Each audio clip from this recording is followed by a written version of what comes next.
Alhamdulillahirabbil alamin. Alhamdulillahilladzi hadana li hadza wa ma kunna linahtadiya laula an hadanallah wa asyhadu an la ilaha illallah wahdahu la syarika lah wa asyhadu anna Muhammadan abduhu wa rasuluh alladzi la nabiyya ba'dahu amma ba'd.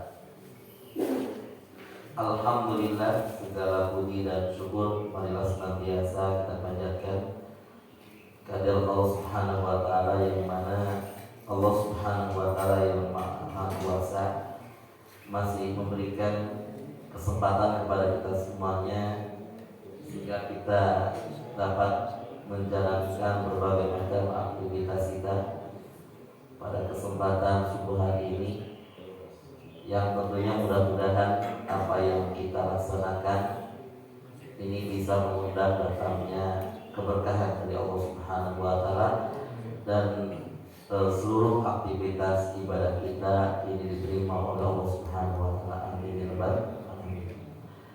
Shalawat dan salam marilah kita curah limpahkan kepada Nabi kita, manusia terbaik, Nabi yang kita rindukan syafaatnya di mulia kelak, yaitu baginda Nabi Muhammad sallallahu alaihi wasallam.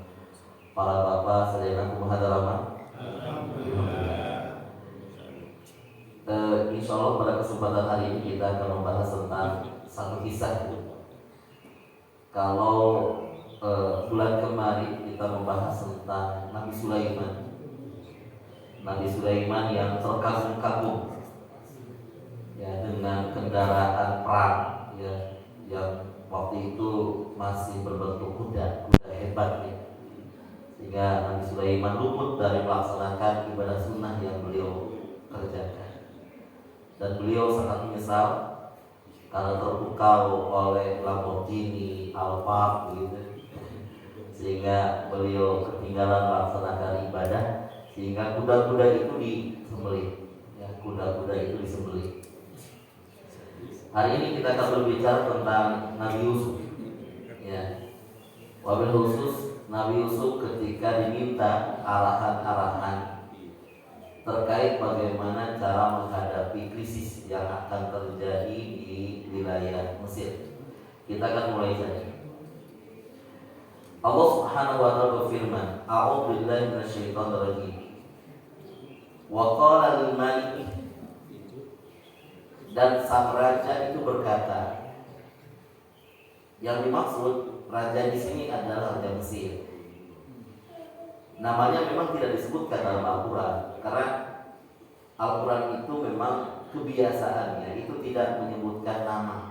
Seperti dua putra Adam, meskipun ada yang menyebut namanya itu adalah Qabil dan Habil, tapi dalam Al-Quran hanya disebutkan Ibnai Adam, dua putra Adam.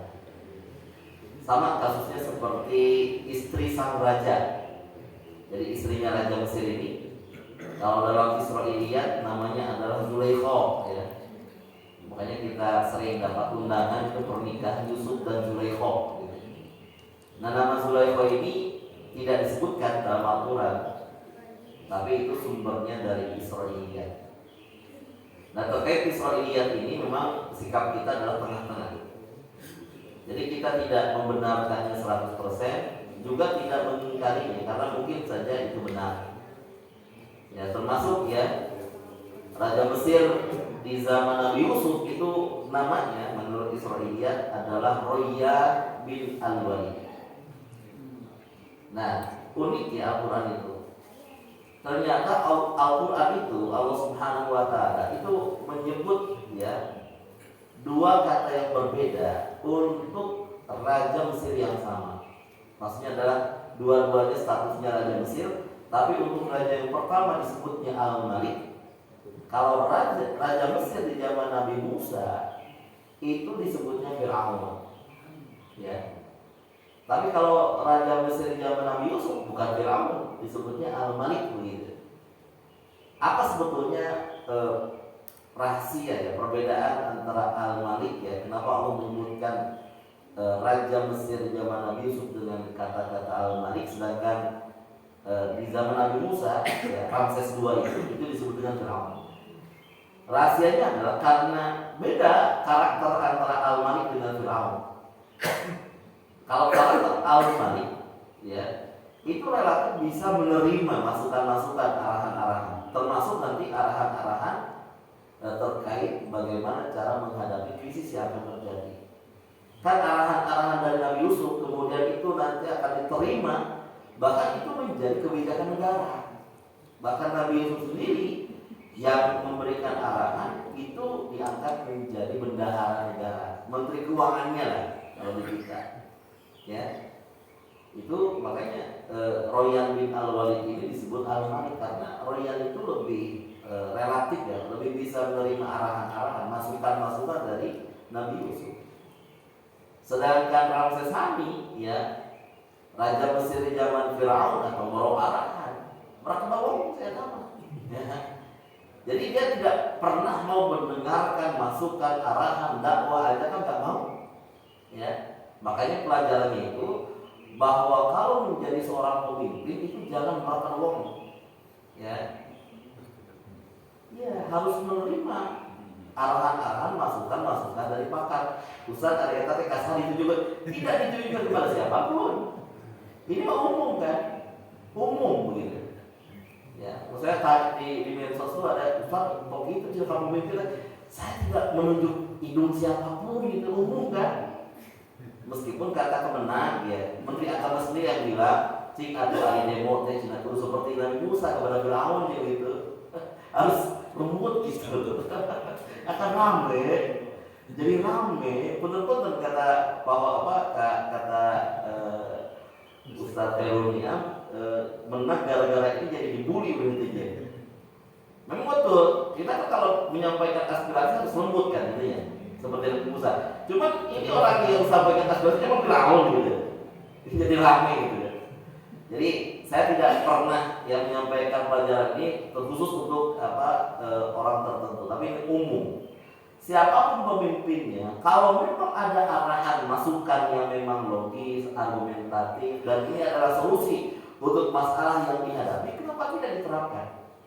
Ya, bahkan inilah cara yang diajarkan oleh Nabi Yusuf ketika menghadapi krisis, itu dengan cara ya tawakal dan juga melakukan ikhtiar-ikhtiar manusiawi, antaranya adalah penghematan. Waqala Malik dan raja ya, raja di zaman Nabi Yusuf ini berkata, ini setelah mimpi. Kata sang raja, "Inni ara sab'a baqaratin siman." Sesungguhnya aku melihat sapi betina yang gemuk-gemuk ya. Tapi benar tinggal ngomong teh kasih beri biasa ya tuh. Gula pira di payung tadi itu sih begitunya. Ustaz tadi kemarin kita waktu Idul Adha aman sih boleh mengampihan sendiri terus gitu. Kalau saya mendekat sapi ke panitia sekaligus saya kumaha saya bertanggung jawab aja gitu. Kata sang raja, ini arasal ambaqaratin siman. Sesungguhnya aku melihat dalam mimpi ya, ada 7 ekor sapi betina yang gemuk-gemuk. Ya kuluhunna 7 ekor sapi betina yang gemuk-gemuk itu dilahap, dimakan, diteri bulat-bulat. Sab'un ija oleh 7 ekor sapi betina yang kurus-kurus. Ya memang dalam kehidupan nyata mungkin nyaris tidak pernah kita temukan ya, informasi bahwa terjadi kanibalisme ya sesama sapi gitu. Kecuali kalau hewan-hewan tertentu ada. Tapi kalau sapi jarang kayaknya. Sapi makan sapi nggak ada ya. Tapi itu mimpi. Wasapa sumbulatin khudri, dan aku melihat 7 tangkai hasil panen yang masih muda, masih hijau ini. Sedangkan yang lain 7 tangkai yang lain wa ukhra ya bisa. 7 tangkai yang lain itu kering, yang satu kering, yang satu masih muda. Ya. Ya ayyuhal malak, wahai para pemuka semuanya. Karena ini ditawarkan, disodorkan kepada para hadirin. Wabil khusus kepada para ya ahli ujung yang di sekitar sang raja. Aftuni fi ru'yaya, silakan tolong jelaskan kepadaku tentang tafsir mimpiku tersebut. Apa sebetulnya maksud dari mimpi yang aku alami ini? In kuntum lirru'ya ta'burun, jika kalian memang memiliki keahlian dalam menafsirkan mimpi. Para hadirin ikhwan iman rahimakumullah, Ketika sang raja menawarkan kepada para pemuka yang hadir saat itu agar mimpinya tersebut ditakwilkan, tidak ada satupun yang mampu. Ya. Bahkan hampir-hampir pertemuan tersebut ditutup. Tapi ternyata sebelum ditutup ada seorang pemuda yang hadir yang ngacu, ya, kemudian memberikan rekomendasi bahwa ada orang yang tahu dan bisa menafsirkan mimpi sang raja, hanya yang bersangkutan tidak hadir di hadapannya. Mohon maaf Pak Duta Raja, saya tahu persis orang yang bisa menafsirkan mimpi Anda, tapi yang bersangkutan tidak bersama kita di sini. Ya. Kemudian kalau memang Anda memerlukannya, biar saya panggil kata pemuda ini. Nah, pertanyaannya adalah kenapa pemuda ini itu merekomendasikan dan tahu persis bahwa orang ini itu bisa untuk menafsirkan? Dan siapa orang ini? Yusuf sebetulnya. Dan kata pemuda ini, Anda pun tahu siapa orangnya. Dia sedang ada di penjara. Ya, namanya adalah Nabi Yusuf alaihissalatu wassalam. Nah, kemudian ternyata kenapa pemuda itu merekomendasikan Nabi Yusuf yang tahu persis ya tentang bagaimana cara menafsirkan mimpi sang raja? Karena pemuda ini punya pengalaman, ya, punya pengalaman. Bagaimana pengalamannya? Ini harus mundur dulu kisahnya, ya, kepada kejadian yang sebelumnya. Para hadirin Fatimah Allah, sebagaimana kita tahu bahwa Nabi Yusuf itu, ya, memang kenapa bisa sampai ke Mesir? Ya. Beliau itu kan mengalami apa ya? Semacam penganiayaan. Jadi beliau itu dizalimi. Dan yang menzalimi itu bukan orang lain, saudaranya sendiri. Ya. Akan Nabi Yakub punya putra 12. Ya, 12 anak. Kemudian Nabi Yusuf itu punya saudara sekandung, namanya adalah Bunyamin. Jadi kalau Nabi Yusuf dengan Bunyamin itu sekandung, jadi seibu sebapa. Karena ayah mereka sama, Nabi Yakub, dan ibu mereka sama, yaitu Rahel. Makanya kalau kita ada seorang anak dia perempuan namanya Rahel, itu kisahnya dari istrinya Nabi Yakub, ibunda dari Nabi Yusuf. Kemudian yang 10 lagi itu hanya seayah, ya, jadi sebapa. Dengan saudara yang 10 itu sebapa, dengan Bunyamin itu sekandung, dan memang Nabi Yakub punya istri lebih daripada satu. Ya. Dan uniknya istrinya Nabi Yakub itu, ya, bekerja sama dalam mengurus urusan rumah tangga. Jadi yang satu masak, yang satu gegero, yang satu ngurus ternak, yang satu membersihkan rumah, kan begitu bapak-bapak. Bayangin saja kalau punya istri bekerja sama, kan ada begitu ya. Ada pemajikan ulama di Tawarani mau badai pamilare ke baru secapek gitunya. Mohon yang nulis abdi gitu. Ya, kan begitu kerjasama mereka, ada yang masak, ada yang di rumahnya Nabi Yakub, ya. Nah, kemudian ternyata yang 10 orang ini, saudara Nabi Yusuf yang 10 terutama, itu hasut kepada Nabi Yusuf. Ya. Hasutnya itu adalah kenapa ayah mereka itu lebih, ya, dirasanya. Padahal kan Nabi Yakub tidak pernah menampakkan itu. Jadi seolah Nabi Yakub itu tidak adil, pilih kasih. Kenapa lebih cinta kepada Nabi Yusuf dibanding mereka? Padahal pun Nabi Yakub, ya, sebagai ayah itu perlakuannya sama kepada anak manapun. Makanya ini diambil pelajaran bahwa kalau kita memiliki anak lebih daripada satu, itu kadang-kala dalam kecenderungan rasa kasih sayang ada tuh ke nomor tertentu. Duh, mama kita bapak mama kita sekarang ngontot, aduh kan apisan gitu. Tapi punten, rasa sayang yang berlebih ini kepada anak yang terakhir jangan diungkapkan kepada yang lain. Ya demikian. Budak mama kan hiji, mana opat lajik-lajik. Jadi aku rumah gitu ya, ku bapak gitu, jangan itu, ya. Jadi biarkan saja, biar hati kita saja yang merasakan, tapi perlakuan tetap adil. Dan Nabi Yakub sudah menjaga ini, tapi tetap terasa oleh mereka ya. Nah, begitu hasut. Ya, orang yang hasut itu, ya, seolah-olah mereka itu tidak adil perlakuan Nabi Yakub gitu. Yang pada akhirnya justru Nabi Yusuf itu dijerumuskan, dikuncung ke Rasulullah, dilempar, ya, kan pada awalnya minta izin kepada Nabi Yakub agar membawa Nabi Yusuf ya untuk menggembala. Ternyata pas ya diizinkan, ternyata Nabi Yusuf dijerumuskan ke dalam sumur. Dan memang kehidupan Nabi Yusuf ini kan perih sebetulnya. Tapi hebatnya Nabi Yusuf, beliau tidak pernah putus asa menghadapi ya jalan yang terjal yang beliau alami. Ya benar-benar kan anak usia 7 tahun ya digunjung. Bapak-bapak pengen tahu nggak rasanya digunjung kan? Kayak sumur itu dia. Entah kira-kira 12 meter gitu. Rumah ke sana kita di sumur ya. Ya poek, ya tanahnya jauh, mereka jatuh biasa kan ini. Begitulah. Tapi Nabi Yusuf ketika ada dalam sumur, beliau tidak pernah putus harapan. Berdoa kepada Allah agar diselamatkan. Kan begitu. Budak ayeuna diuji seetik aku ya teman. Ya, maka sekarang yang sebutan dalam Gen Z, generasi strawberry gitu.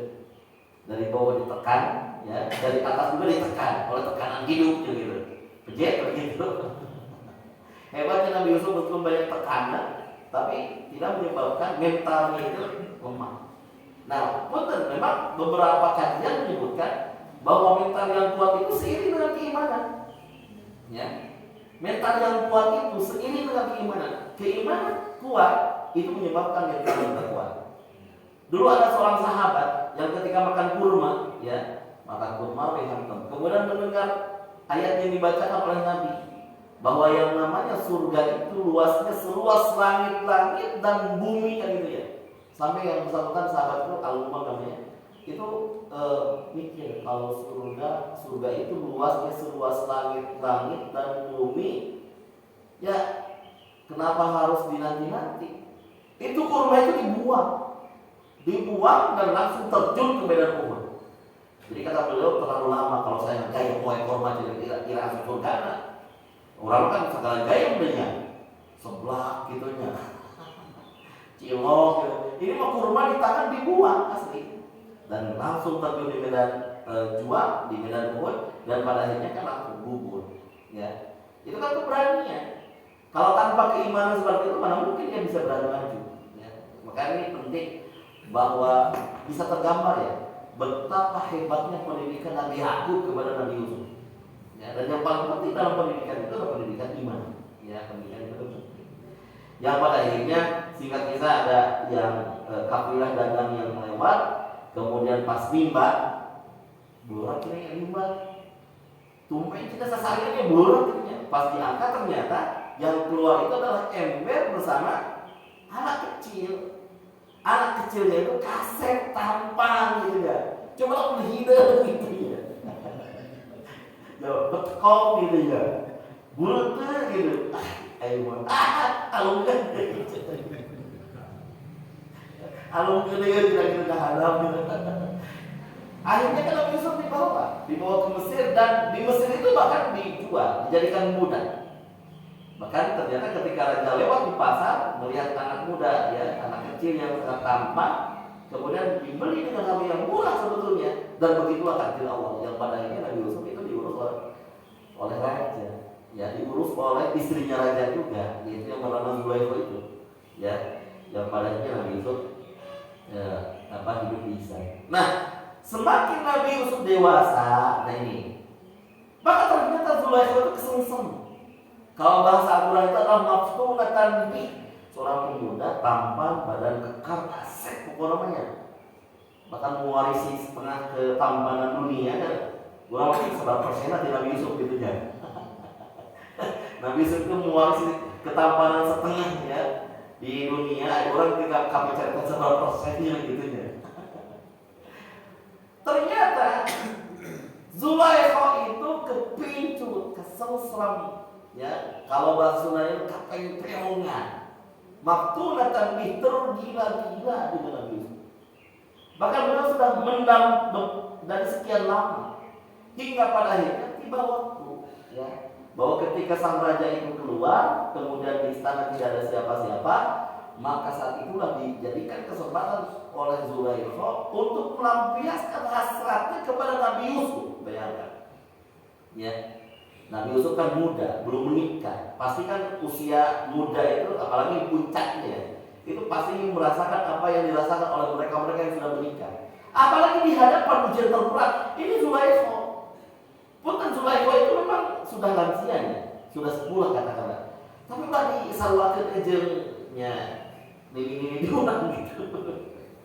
Tadi salwakeun sang ibu-ibu diurang. Karena kan ragu beliau skincare tiap hari. Pakai asli tapi pakai skincare yang mahal sehingga kulitnya terawat, kukunya terawat, bau badan terawat, tubuh proporsional, kan begitu. Ya. Siapa yang tidak mau dan siapa yang tidak tergoda kalau dihadapkan dengan Zulaikha? Ya, meskipun usia 41 tapi kayak 14 begitu. Ini Yusuf, wah sedang di puncak-puncaknya, bayangkan. Tapi ketika semua waqa'atil abwab, Zulaikha sendiri yang mengunci itu, pintu-pintu jendela semuanya dikunci. Bagaimana respon Nabi Yusuf? Qala ma'azallah, a'udzu billahi minasyaitonir rajim, astagfirullah. Lari Nabi Yusuf. Ya. Nabi Yusuf itu, gitu orang gitu. Lari Nabi Yusuf. Ya. Nah, gara-gara Nabi Yusuf tidak mau meladeni keinginan Zulaikha, Imratul Aziz, Nabi Yusuf dikriminalisasi, dipenjarakan. Padahal beliau tidak pernah melakukan kejahatan apapun. Makanya kalau hari ini ada kriminalisasi terhadap ulama, ada kriminalisasi terhadap para pakar misalkan, kemudian mereka ternyata dipenjarakan tanpa salah, tanpa kejahatan apapun, itu sudah ada dari dulu. Ya, bukan hal yang aneh. Nabi Yusuf dipenjarakan bukan karena Nabi Yusuf melakukan tindakan kriminal, tapi gara-gara Nabi Yusuf tidak mau meladeni keinginan Imratul Aziz.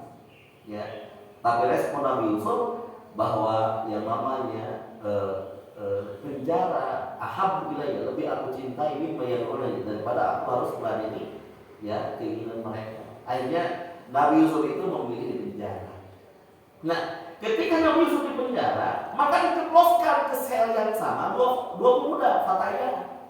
Ya, jadi ada 3 orang tuh satu sel itu, Nabi Yusuf dengan 2 pemuda ini. Nah, kenapa 2 pemuda ini itu dijebloskan ke penjara? Karena 2 pemuda ini terlibat dugaan, mereka terdakwa terlibat dugaan kasus pembunuhan berencana. Karena ada satu makanan, yang makanan itu setelah diuji itu ternyata diracun, dan terduganya pelakunya itu 2 orang ini, antara 2 orang ini, makanya dua-duanya dijebloskan. Nah, ketika mereka satu sel, mimpilah masing-masing itu. Kata pemuda yang pertama, mimpinya sebutkan dalam Al-Quran, inni arani aksiru khamra. Semalam gue bermimpi, aku bermimpi bahwa aku memeras anggur. Aksirul khamra itu maksudnya itu adalah memeras anggur, bukan memeras khamr. Ya. Jadi yang dimaksud dengan memeras khamr ini maksudnya adalah memeras anggurnya. Semalam itu aku bermimpi memeras anggur, yang anggur itu nanti akan difermentasi menjadi arak, kan begitu. Kemudian kalau yang kedua, ini arani ahmilu fawqa ra'si khubzan ya'kulu tayru minhu. Kalau aku mah mimpinya beda. Kalau aku mimpi bahwa aku memikul di atas kepalaku itu roti. Ya, kemudian ternyata roti ini dimakan oleh burung, mematuk kepalaku. Mematuk roti yang ada di kepalaku. Nah, terdengar tuh mimpi mereka itu oleh Nabi Yusuf. Kemudian Nabi Yusuf itu menafsirkan mimpi mereka. Benar. Dari mana Nabi Yusuf bisa menafsirkan mimpi? Karena itu adalah pengajaran dari Allah Subhanahu wa taala, mimma 'allamani rabbi. Kemudian apa takwil mimpi masing-masing mimpi yang mereka alami. Untuk yang pertama, kata Nabi Yusuf, untuk kamu yang pertama, bahwa kamu itu akan selamat dari tuduhan. Kamu tidak terbukti melakukan tuduhan yang dituduhkan kepadamu. Bukan kamu yang meracuni makanan tersebut. Kemudian setelah kamu lepas, bebas dari tuduhan, maka kamu akan diangkat menjadi pelayan sang raja, khususnya untuk menyiapkan minuman bagi sang raja. Adapun kamu yang kedua, kamulah yang tidak akan selamat. kamu terbukti kamulah yang meletakkan batu itu, kemudian pada akhirnya kamu akan dihukum gantung, dan setelah dihukum gantung maka jasadmu itu sebagian kepalamu itu akan dipaku dengan bulu. Dan itulah yang terjadi. Ya, itulah yang terjadi. Jadi pemuda yang mengabarkan bahwa saya tahu tentang orang yang bisa menafsirkan mimpi Anda, wahai sang raja, itu adalah pemuda yang sama. Ya, kenapa beliau berpenasihat? Karena pernah dialami sendiri. Jadi temannya itu memang hukum gantung. Makanya beliau rekomendasikan kepada sang raja bahwa saya tahu persis orang yang bisa menafsirkan mimpi Anda. Siapa? Itu Nabi Yusuf. Yang pada akhirnya, para hadirin ikhwati iman rahimahullah, pada akhirnya Nabi Yusuf itu dibawa ke istana. Para hadirin ikhwati iman rahimahullah. Kemudian sang raja meminta kepada Nabi Yusuf untuk menafsirkan mimpi yang dia alami. Yusuf ayyuhas siddiq, Yusuf, wahai kamu orang yang jujur. Aftina fi sab'i baqaratin siman ya'kuluhunna sab'un ijab wa sab'i sumbulatin khudrin wa ukhra yabisat. Wa Yusuf, diulang lagi ya mimpi itu. Tolong berikan tafsir terhadap mimpi yang aku alami. Aku melihat 7 ekor sapi betina yang gemuk-gemuk. Ya, di mana 7 ekor sapi betina yang gemuk-gemuk ini dilahap, diterai bulat-bulat 7 sapi bikang paralel. Ya, apa tahu yang kedua? Dan aku melihat 7 tangkai hasil panen yang muda-muda, dan yang lainnya itu sudah kering. Kemudian kata Nabi Yusuf bahwa kita akan mengalami ujian yang berat 14 tahun ke depan.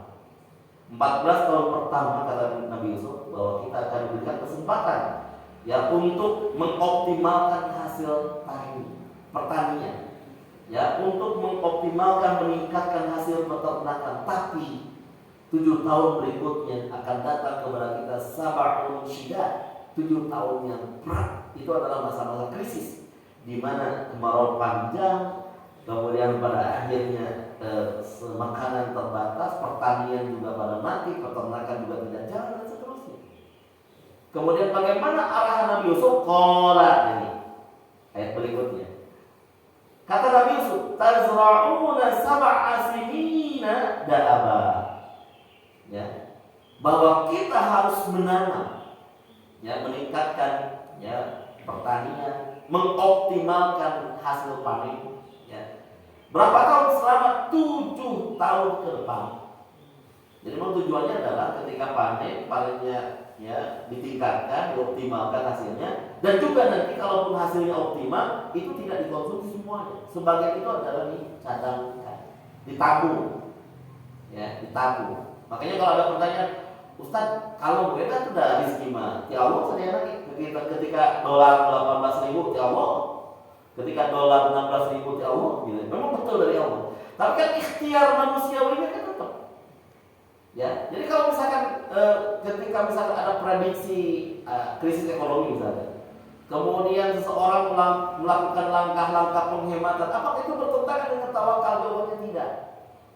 Jawabannya tidak. Justru tawakalnya Nabi Yusuf itu disertai dengan ikhtiar-ikhtiar manusiawi. Apalagi ini berkaitan dengan masalah sosial begitu. Ini sangat penting. Pada akhirnya kata Nabi Yusuf, tazra'una sab'a sinina da'aba. Silakan kalian menanam, tingkatkan, optimalkan hasil pertanian, hasil peternakan secara bertahap selama 7 tahun. Fama hasabtum fadharu fi sumbuli. Dan apa yang kalian panen, apa yang kalian petik, mohon jangan dimakan semuanya. Bahkan biarkan di atas tangkainya. Kalau tanya kami panen pare yang di lembur itu diserang. Ayah lu digebuk ayah oke lu dietem, Jadi kalau dietem itu dia dipetik dengan tangkainya. Kan ayah biji panen itu di mesin gitu kan tanpa tangkai, jeraminya kan dibuang lah gitu. Kalau dietem itu dengan tangkainya. Nah ternyata cara panen dengan memotong tangkainya itu bisa lebih mengawetkan hasil tani.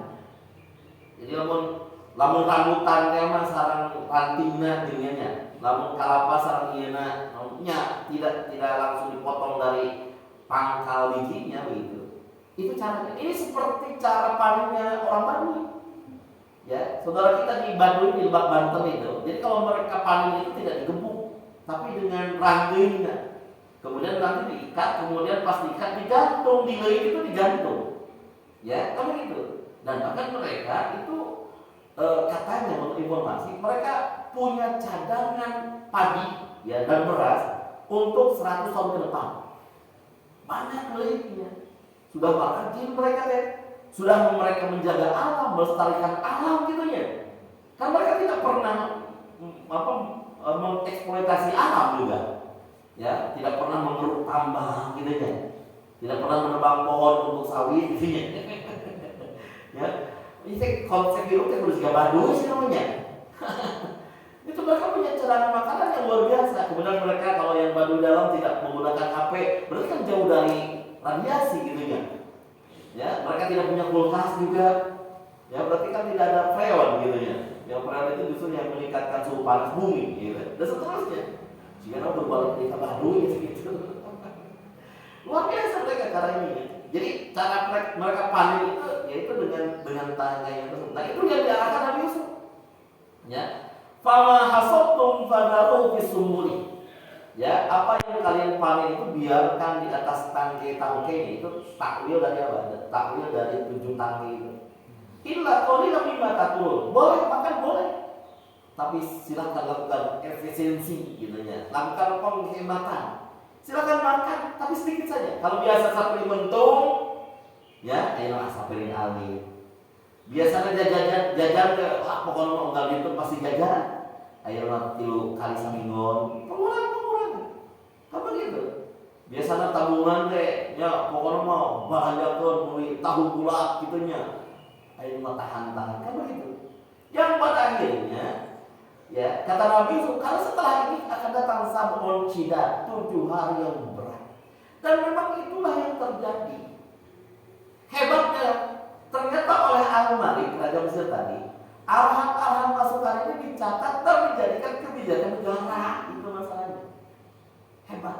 Ya, kebijakan negara itu kan artinya ada arahan dari rakyat-rakyat ini yang kita tunggu sebetulnya. Ya, ulah efisiensi, tapi hampur itu kata kritik. Ketika kalau sebut ke program semua saya menang simpuri. Aman ya, nyebut program kan dirinya. Ya, jadi harus melakukan cuma krisis gitu ya. Yuk, hampur ini. Asal kesadaran diri itu mah penghargaan gitu ya. Kira itu ya. Tejosnya krisisnya tejos itu ya. Wangi dah kamari yang wangi bisa itu ngelangkung ke umur ya di tempat sejajaran seorang termis ya jajan seorang ngantri pada ngantri ya supaya kalau dari sehingga mau terjadi krisis itu jalan kemet gitu kan itu ya oh malam minggu memang malam minggu masuk kami gitu gajian dulu kan Sabtu gajiannya. Jadi gaji mingguan gitu, Sabtu orang tinggal isu, lalu malam Senin sepi, berarti segi ya. Ya, apalagi di Kuala sebetulnya pelajaran dari Nabi Yusuf ini itu bisa diterapkan untuk level negara, bisa di level apa, bisa juga diterapkan level keluarga. Ya, bisa. Tidak saja kalau misalkan kita merasa bahwa karena kan rupiah ini nggak yang nggak dirinya nih, ya simbolnya kembali salam bodoh. Gitu. Misal kita gini bumbu-bumbu kamu kere, ya, kalau bahan-bahan kere daging kurban gitu ya. Ternyata 150.000 teh, aduh, menang pula besar tengah, katunca, pedes. Tahun kemarin itu cukup 100.000, udah 150, bukan ada, berarti ada inflasi. Ya, jadi rupiah yang sekarang itu ternyata harus mengeluarkan lebih daripada yang sebelumnya, ini kan inflasi. Untuk barang yang sama begitu, ya kan yang perpindahan kurs saja kan berpengaruh juga, ya. Nah, apalagi kalau iman Allah ini yang mesti ya diperhatikan kalau memang ternyata kita mengalaminya. Kemudian kenapa kita harus berhemat? Karena berhemat adalah ciri orang-orang yang bertakwa. Allah Subhanahu wa taala berfirman, "Walladzina idza anfaqu lam yusrifu wa lam yaqturu wa kana baina dzalika qawama." Di antara ciri karakteristik orang-orang yang beriman, ibadur rahman dalam surat Al-Furqan, itu adalah orang yang ketika membelanjakan, ketika mengeluarkan harta, itu tidak terlalu berlebihan, tidak terlalu boros. Jadi boros dalam pembelanjaan pun ini tidak baik. Pokoknya mau keluar. Termasuk boros dalam infak, infak sedekah. Jadi infak sedekah juga kalau misalkan dikeluarkan semuanya sehingga menyebabkan keluarga itu madarat, itu bisa jajan, itu juga tidak baik. Kecuali iman kita seperti iman yang bakar gitu. Siap gitu samsara gitu. Tapi alangkah arahan itu adalah alangkah baiknya itu sedekah tengah. Jadi tidak terlalu boros, apalagi boros untuk hal-hal yang tidak bermanfaat. Walau jatuh juga tidak terlalu bakhil, tidak terlalu menahan. Budak minta jajan, kaya, padahal lupa gitu. Terus bojo oyong jajan, kaya. Bahkan dirinya seorang saya jajan, tuh. Ini bakhil misalnya. Jangan kepada keluarga ini mah, kepada dirinya pun bakhil, jangan terlalu. Yang senang-senang saja, tidak terlalu boros, tidak terlalu menahan. Kemudian juga disebutkan dalam surat Al-Isra, wala tubadzir tabdzira, janganlah kamu mubadzir dengan boros. Saya tidak mau mengaitkan dengan program kamu, nggak mau terjebak Pokoknya nggak boleh boros. Artinya kan kita kalau memang kita harus belanja, maka belanja ini ada ditakar sesuai dengan kebutuhan. Apa yang kita butuhkan jangan sampai berlebih lah gitu. Pokoknya ayam murah kali kayak tilu, misalkan geser nasi koneng kilo gitu. Ngapain kita harus beli 10 kecuali kalau sisanya disodakohkan kan begitu. Pokoknya jangan sampai ada yang membagi. Kemudian wakulu wasrum wala tusrifu, silakan makan dan silakan minum dan jangan melewati batas. Janganlah berlebihan dalam makan dan dalam minum. Bahkan pun Rasul sendiri kan contoh, Rasul itu sangat berhemat iktisad istilahnya. Contohnya dalam berwudu. Wudunya Nabi itu sangat hemat. Nabi itu bisa wudu dengan cukup segelas air. Segelas tuh sekitar 200 ml. Jadi sagayung kira. Bahkan mandinya Nabi itu cukup dengan satu sok. Satu sok itu adalah 4 mud. Sekitar 2 gayung setengahan lah begitu. Itu mandinya Nabi. Ayo orang rumah sok. Mandinya orang rumah. Satu orang mereka.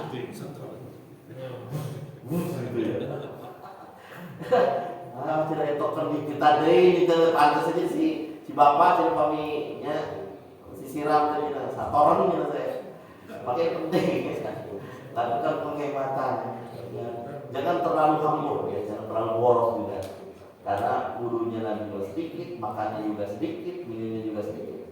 Arahan Nabi kalau makan kan hanya sepertiga maksimumnya itu. Kalau misalkan cukup beberapa suapan yang bisa menegakkan tulang punggung cukup. Tapi kalau maksimal kata Nabi, maksimal itu adalah sepertiga yang mengisi yang nggak perlu. Ayo orang kan seperti lu ke upat, seperti lu ke martabak, jadi seperti lu ke nasi padang. Mata ke udara ke cari orolog gitu. Nabi mah sepertiga untuk makanan, sepertiga untuk minuman, dan sepertiga untuk nafas, untuk udara. Ayo orang mah gitu. Kamperkan lah gitu. Itu yang barangkali yang disampaikan. Dan mudah-mudahan apa yang disampaikan ini bermanfaat. Dan itulah pentingnya kita belajar sejarah karena sejarah itu akan mendatangkan pelajaran-pelajaran. Yang pelajaran ini itu bisa jadi itu relate dengan yang kita alami. Itu yang aku sampaikan. Terima kasih atas jawabannya. Aku boleh hanya wassalamualaikum warahmatullahi wabarakatuh. Subhanallah wa bihamdihi asyhadu an la